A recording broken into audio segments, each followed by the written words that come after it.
everybody. Welcome back to the TRIG Podcast. Go see this beautiful Monday, June 16th, 2025. Welcome back to my channel. Welcome back to this episode. Talking today about graduation is here. Graduation season is here. So yesterday, I think, as I've been saying, we had the joy of graduating our youngest son, our last baby, our last college student, our young boy, David. Congratulations, my dear, beautiful son, David Dennis. I love you. You are my pride and joy, the Lion of Judah. And I wanted to go over some of the things that I learned about having three children, three young men and women graduate from college, how we did it, maybe to share some of the things, or to share that so that perhaps you can see what you can do, or to be encouraged on what you've done, or maybe if these are goals that you have, that you can not give up on your goals and your dreams.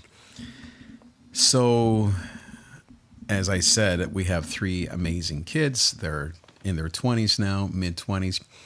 The two girls are college graduates. They're now into their careers. And then our young boy, he's 21, so he's not a baby, obviously, but he is graduating this year. We just went through the ceremony. He has a couple classes left, but for all intents and purposes, he is here. He's at the end of his college, at least his undergrad college career. Who knows what God may have for him in store. And, you know, Rochelle and I often, of course, feel proud of the whole process of all that we've done, all that we've seen. And for a teacher and a pastor, an immigrant and a amazing girl from Minnesota, it's not bad, as we say. It's not bad. God has been faithful. But what are some practical things that we've done to get here? Because being parents to college graduates isn't luck, isn't all just God and prayer. You have to have some commitments, and you have to know how to navigate all the ups and downs of college and all the things that kids deal with. And then, of course, now what, right? The next steps. And so how are we handling all those things? So I guess the first and most important thing, if you want to have successful college graduates, is to be an example. Be an example yourself of what is possible. Now, not everyone is a college graduate, but for both Rochelle and I, we both have master's degrees and, of course, undergrads and all that. I think that's very important, is to be an example. Now, if you don't have an education, master's or bachelor's degrees or whatever, or maybe you do, it doesn't matter, because even yesterday we heard that there were, I don't know how many students that were first-time college graduates. In other words, their parents didn't go to college, or maybe they did go to college somewhere else, or who knows. And these are very amazing stories. But I think that for the most part, you want to be an example to your kids. Now, if you cannot be an example of having a graduate degree or college degree, you can be an example of discipline and commitment and perseverance, because that's something that life teaches you. You don't have to have a college degree to do that. And so you can always model for your kids endurance, commitment, perseverance, faith in God, because those are the things that you need in life. A college degree is good, but it's not going to solve your problems or give you $1 million. It's just a beginning. But yet it is something important. And so the best thing, as I said, the number one thing is to be an example yourself. Number two is to take it easy with college. I think that being a college graduate is important, and also not as important as perhaps people think. I think it's important because it can be a career for a lifetime, a lifelong career. You can choose something that is going to be your thing for the rest of your life. You can choose something that is just a foundation for you to show your employer or yourself that you are, as I said, disciplined and committed, and that you can accomplish big deals, big tasks, because going to college and graduating from a four-year university is a big deal. And I think if you are a Hispanic like we are, kids are mixed, obviously, I think it's only 30% of Hispanics that graduate college, or maybe even less. Maybe that's just how many go to college. I don't know how many graduate. Obviously, there are more people today that are Hispanics or minorities or other kinds of people that are graduating, but it's still a pretty amazing thing to graduate college, much less to get a graduate degree, a master's or a PhD or a doctorate or something like that. And so take it easy, though, because there are many ways to skin a cat. I just did a podcast a couple of weeks ago in Spanish called Ve de burro, usa tu cabeza. And the whole idea behind that was that I think that many people, 80% of students in high school should pursue more practical careers, not math and science and STEM, as they call it, science and technology, etc. Because that's just not their thing. They don't have the skills, the passion, the drive in those areas. They may have them in other areas. It could be the arts, it could be business, it could be starting their own company, it could be fixing roofs or doing ACs or fixing cars, a million other things where they could raise a family and have a good income. And you don't have to be a college graduate to make money that can help you to build a life and build a family. You have to have something, but I would rather see, like I said, half, if not more, of high school students today. I'm not going to say drop out, because that's not about dropping out. That sounds bad.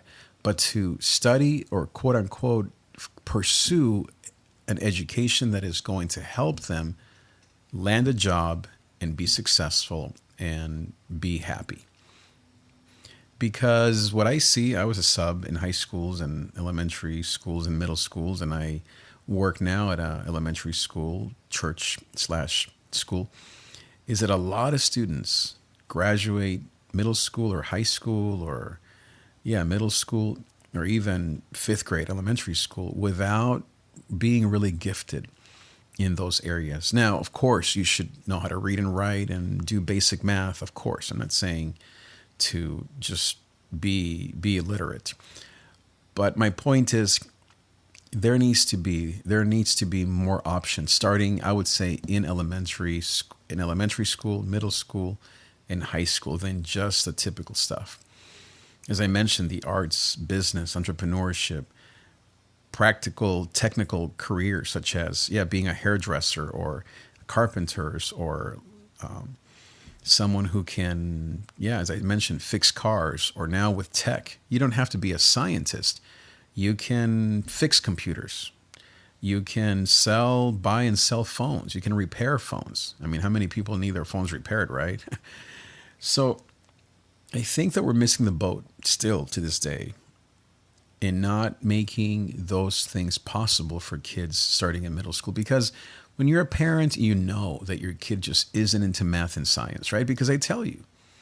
Now, if they want to be rappers or basketball stars, you have to be very mindful, okay? Or do they have the skills physically and also skill-wise?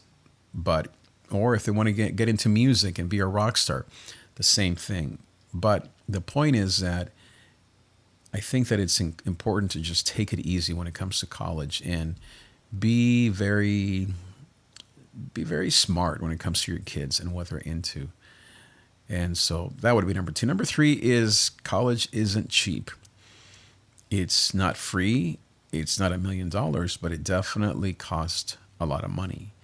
And college times 1, times 2, times 3 in our case, times 4, 5 kids, 6 kids, you're talking about a lot of money, hundreds of thousands of dollars. Even if they go to public schools, even if they go to Long Beach City College or to a community college, even, it's going to eventually cost you 10, 20, 30 grand a year per kid per year. And you're talking 4 years at least, if not 5 or 6 years to graduate. So that's a ton of cash. And not every parent, not every family has the money, and then you have loans and you get into debt. And that's, I think, a path that a lot of young people have to do or take because they don't have parents that can afford that. Now, if your parents can afford to pay for your college education, then praise the Lord, right? We made a commitment as Rochelle and I, my wife and I, way back when we were married to start college funds. We had family and friends, and this is a privilege. Not everyone can do that. But by the grace of God and our hard work, we have and have had jobs that allowed us to save. And then, as I said, we had family members that contributed to our kids' college funds. We're not talking about millions, but enough to get going. And so, all that to say that we put all three kids through college without one dime of debt. We don't own or owe, or they don't owe, our kids don't owe a dollar to the government or to whoever. But that's been a sacrifice. That means that Rochelle and I have sacrificed a lot in terms of quote unquote what we would want for ourselves. Now, we still give to the church. We're faithful in all the things that we want to do as far as giving and sharing, because you have to be very mindful of all those things. But the point is, that is a privilege and a gift that comes from our hard work and many other things. So you have to be mindful of that. You have to consider, okay, do I want my kids to leave school in 4 years with a $50,000 debt or $80,000 or $100,000 debt? And then they have to pay that over the next 5 years or 10 years, whatever. I think all is possible. I haven't done that, only because by the grace of God, I didn't have to, both for my undergrad and my master's degree. But my master's degree took me a long time to finish in 3 different schools because of finances. And so it isn't the easiest thing to do if you are broke or if you are a family with modest means or with low means, low income. And so you have to be very aware and make a budget. I'm not really big into budgets. I just simply know how much I make and how much is going out, how much this costs, and I figure it out. But whatever, I guess it's a budget. But you have to know how much things are going to cost. And as I said, be creative and to count the cost, I guess, before you get into that. Or, as I said, if the cost is debt and student loans, then you have to be mindful of that, of the APR, meaning the interest rates and how many years they have to pay, and can there be a loan forgiveness, blah, blah, blah. So that's number 3, I guess. Number 4, the next one, would be to let your kids discover their own path. Let your kids get to the destination on their own. It's very easy for all of us as parents to control our kids or to be so hands-off that they don't have any guidance. Depends, right, on how you grew up or all these things. So I think that loving and reading or knowing your child specifically and uniquely is very important. To know their personalities, to listen to what they say, to guide them, of course. It's not just about whatever they want, because they may want to do nothing or take too much time off or travel or be famous or be a millionaire or hang out with the wrong crowd. So you have to obviously be involved. Now, I'm not an advocate or a fan of just letting your kids do whatever, but I think it can be very easy for some of us, including myself, to want your kids to be perfect or to, I don't know, to do things your way. And none of that is very helpful. You have to let your kids make their own decisions, make their own mistakes, which can be very hard. It's been hard for us, but you have to let them figure things out on their own. Now, maybe the next one is you have to know yourself, because a lot of parenting, especially when it comes to 20-year-olds and college age, comes from our own hurts, hangups, and habits. If we messed up in college, we think our kids are going to, or we hope they don't, or we're going to control them so they don't. That's kind of my story. I kind of had some issues, and so I'm always thinking, oh no, if you were more of a goody two-shoes, as they say, and a perfect kid in school and didn't get into trouble, then whenever your kids do anything that's not perfect, you're going to struggle.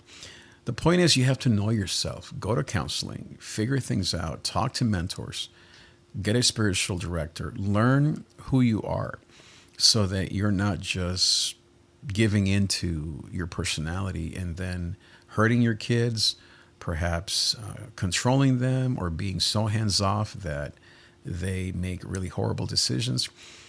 I think it's good to have a balance, of course, of a mom and a dad, of a marriage. And that goes back to the marriage unit and how important that is.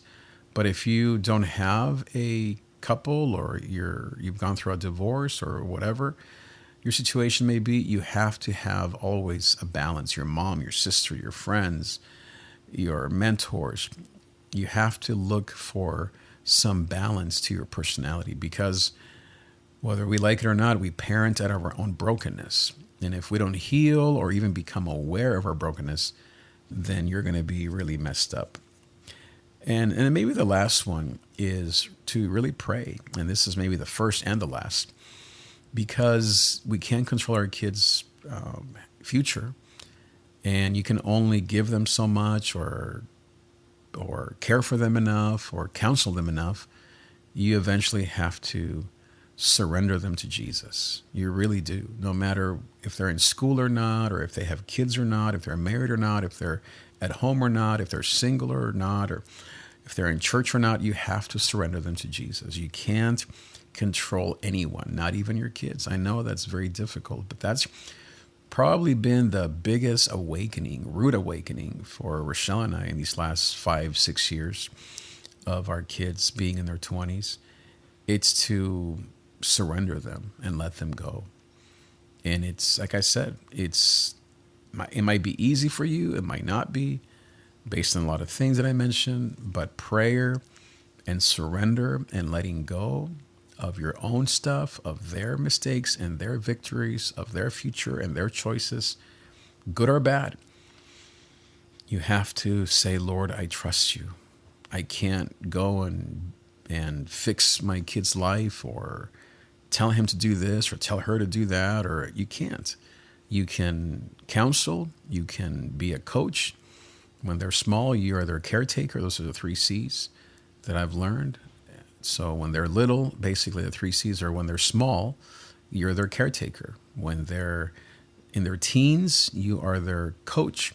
And when they become adults, you are their counselor. We now are in the season of being their counselor. But sometimes, of course, I want to be their coach and just teach them what I know. Or even their caretakers and just protect them or keep them from things. I am learning the hard way, trying to get out of my own way to let them live their own lives, to let them make their own mistakes and their own successes. And we are there to celebrate and to comfort them according to what they need, to pray for them and to tell them, son, my daughter, I'm praying for you. I love you. I am here for you, whatever you need, but I trust you to God. You got this. You can do this. You're going to be amazing. You're going to succeed. And when they mess up, because they will, and when they disappoint you, because they will, and when they make mistakes, because they will, and when they do amazing things and have great victories, and they will, you have to be there next to them and forgive and love them and show grace and not be some angry parent or some crazy mom or dad, and to forgive yourself, ask them for forgiveness, ask God for forgiveness, and to commit to loving them, telling them you love them, kissing them. These are the things that I do. Rochelle is that way. I'm definitely more that way as far as touching and hugging and calling them. And Rochelle is very practical, and she helps them with all kinds of stuff. And so you have to kind of know yourself. But I don't think it's good for, like the Bible says, for man to be alone. And if you're a single mom or you're alone or you have different kids with multiple men, you have to get a hold of yourself and fix your life quickly so that you can have a better chance at raising amazing kids. And at the end of the day, though, even if we or you or me are mess ups and we make all the wrong decisions, God is faithful. But don't get it twisted. Our mistakes will affect them, and our hangups will become their hangups, and your addictions will become their addictions, and your weaknesses will become their weaknesses, and your victories will become their victories, and your talents will become their talents, etc. Your faith will become their faith. Your example of marriage and love and commitment and not cheating and not stealing and not doing drugs or drinking or gambling or being promiscuous, that will become their example, and they will follow your example, or they will rebel, or they will say, I don't want to be nothing like my mom and my dad. I guess in conclusion, I would say our greatest gift, our greatest maybe joy, is to have 3 kids that first of all love Jesus. They all go to church. I'm not saying they're angels. I'm not an angel. But they go to church, they love Jesus, and they worship him. Second is they love each other. What a beautiful thing, right? To have children and kids that love each other. These days, even for quote unquote rich kids, that's not normal. And our kids aren't rich, but my point is that it's not like a common thing anymore. And then I would say for them to love their parents, for our 3 kids to love us, talk to us, communicate, call us. We talk all the time, maybe sometimes too much, but what a joy to yesterday. I mean, I was telling Rochelle and my mom, it was one of the best days of my life. I was with my beautiful wife. We drove almost 3 hours to Santa Barbara. Got home like at 2 a.m. last night. Driving home, I was, so exhausted. I had to get up early at 6 a.m. this morning to go to work. But I felt so happy because I was with my wife, with my mom, who's here visiting, celebrating our son's graduation from UC freaking Santa Barbara, with our daughters, who also are college graduates, who both are in their careers, with Rochelle's sisters and their husbands, and our kids' cousins. Some flew from Oregon, some were in town. All of them drove a ton. We went to this beautiful restaurant. We yelled and screamed for my son and gave him some gifts and flowers and all that stuff. We went and I helped him move because he has to move out of his place. And of course, Rochelle was doing all these things to love him and celebrate him. And we had an amazing dinner at this place there in Santa Barbara. If you know Santa Barbara, it's so beautiful there. And we had all this like family style Italian thing that was just so beautiful. And just to see our son, kiss him. I kissed him so many times, loved him, told him how much I love him, how proud I am of him. It hasn't been an easy year for him. It's been a tough year to be up there by himself, to feel lonely, to feel like things haven't been very easy for him. School and friends and work. He has 2 jobs, going to school full time. It hasn't been easy. He's learned a lot, made some mistakes, but learned, persevered. I'm so proud of him because he's learning all the skills that he's going to need for the rest of his life. Same with our girls.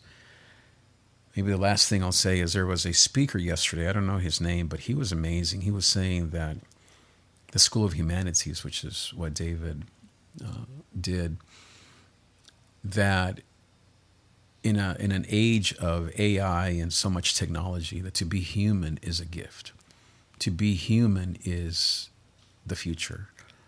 And I couldn't be more proud or believe that more, because especially as teachers and pastors here at our home, we believe in people, in love, in support, in service to others. We're not about my money, my house, my car, my life, my me. That's just normal and typical.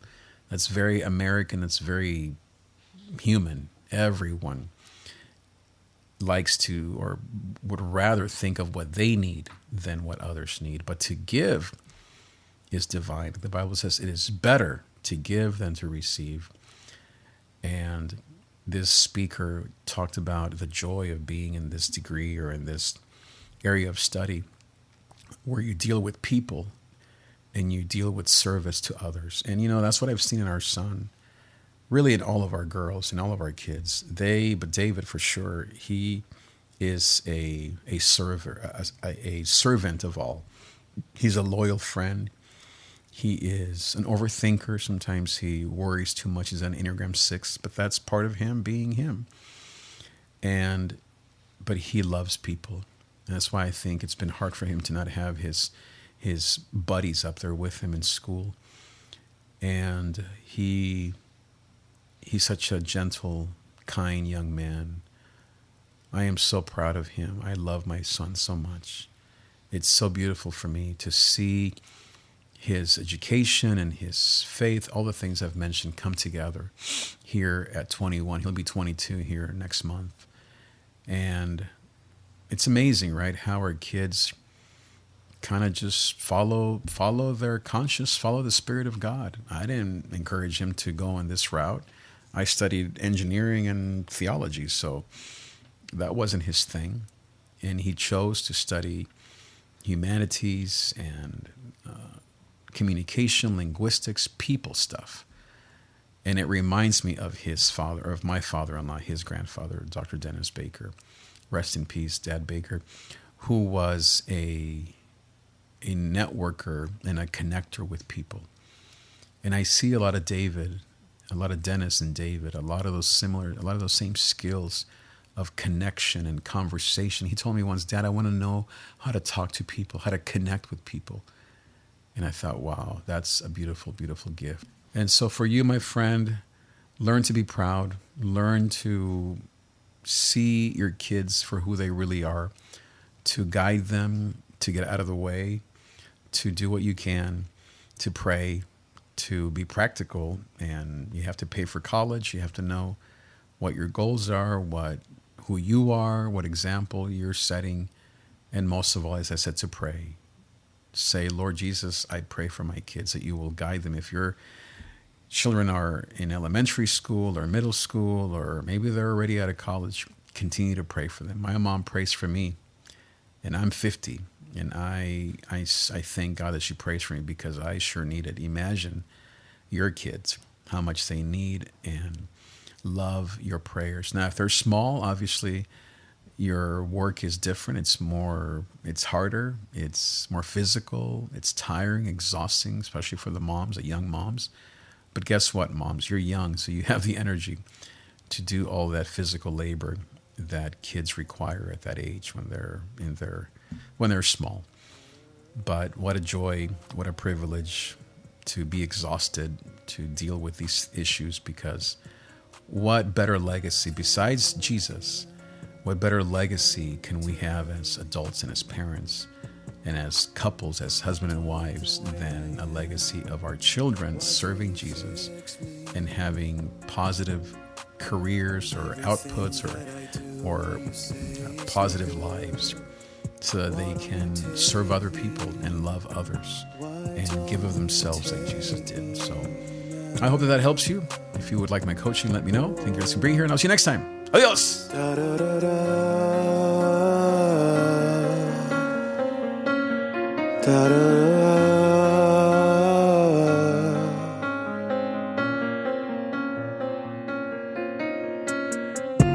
know who I am, why don't you tell me?